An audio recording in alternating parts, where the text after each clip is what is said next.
All right, hi everyone. So we are winding down the year with only just a couple more assignments left.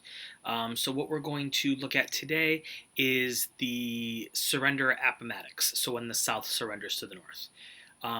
So what you're going to do is first you're going to read the passage, and if you want to stick around, I'll actually read it to you.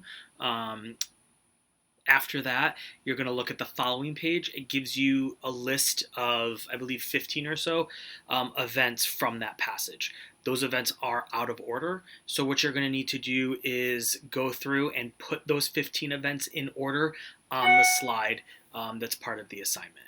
So, read, look at the 15 events that I pulled out for you, put those 15 events in the proper order from the passage. Okay? When you're done, make sure you hit submit. So, go ahead and stop now if you're done. If you want to stick around and listen to me read the passage, then by all means, uh, keep keep listening. So it says the South surrenders at Appomattox. Prior to the surrender, in early 1865, the Union Army began marching through the state of Virginia, pushing back the Confederate forces, in hopes of uniting with more Confederate troops in North Carolina. General Robert E. Lee and the Confederate Army abandoned the capital of Richmond and retreated. However, the Union Army soon cut off their retreat, and they were forced to stop at Appomattox, Virginia. General Grant and the Union Army had the Confederates surrounded. The Confederates were low on supplies, many soldiers were deserting, and they were greatly outnumbered. Upon looking at the conditions and the odds, General Lee felt he had no choice but to surrender. The two generals, Lee and Grant, met on April 9, 1865, to discuss the surrender of Lee's army. General Grant came and met Lee at the McClellan House in Appomattox.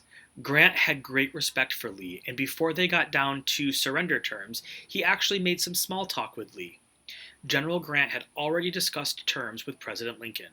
President Lincoln wanted peace to come to the Union and felt he needed to treat the Confederate soldiers such that they would not rebel again.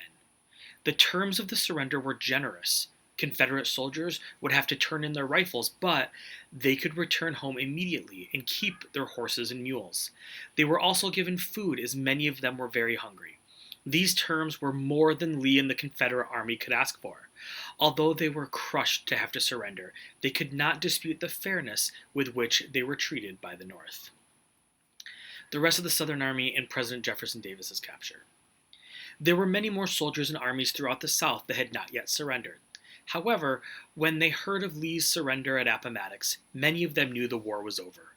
General Joseph Johnston surrendered his army to General Sherman on April 26, 1865. Many other officers followed in surrendering. The last Confederate general to surrender was General Stan Whitey, who surrendered on June 23, 1865. On May 5, 1865, Confederate President General Jefferson Davis held the last meeting of his cabinet. They officially dissolved or ended the Confederate government. Davis tried to escape, but was soon captured. A certain amount of controversy surrounds his capture, as Davis was wearing his wife's black shawl when the Union troops cornered him. The Northern press ridiculed him as a coward, alleging that he had disguised himself as a woman in an ill-fated attempt to escape. However, Davis and especially his wife Verena maintained that he was ill, and Verena lent him her shawl to keep up his health during their difficult journey. He spent the next 2 years in prison. Davis was indicted for treason, but was never tried. The federal government feared Davis would be able to prove to a jury that the Southern secession of 1860 to 1861 was legal. Verena worked determinedly to secure his freedom, and in May 1865, Jefferson Davis was released on bail, with several wealthy Northerners helping to pay for his freedom. The war is officially over. On August 20th, 1866, President Johnson signed a document stating that the American Civil War was over and that all of America was at peace. Okay, so like I said, go ahead, look at the next part of the reading, and you'll see all the different events, and go ahead and put those in order in the boxes and hit submit. Have a good one, guys.